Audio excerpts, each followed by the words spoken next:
So I want you guys to pause it here for just a moment and get familiar with all the turns in the track. Try to reference off of turn 1 and 10 on the oval. That's going to be the easiest.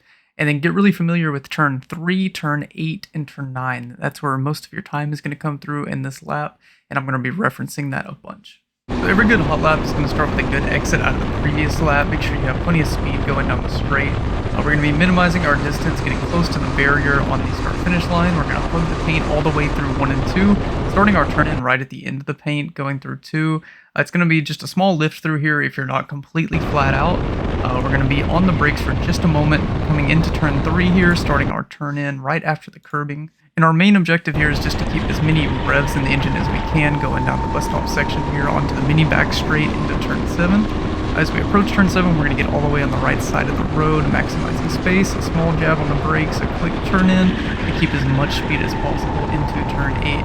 And then turn 8 here, we're going to stay flat out or maybe even a little lift depending on grip conditions and just sling it in. Just a little bit of turn is all it takes, and a good exit onto turn 10. And through turn 10 here, we're going to focus on hugging the paint inside tightly as much as possible to minimize the distance traveled. Then we're going to aim for as close as we can get to this barrier at the start-finish line, and that is good enough. 43.471.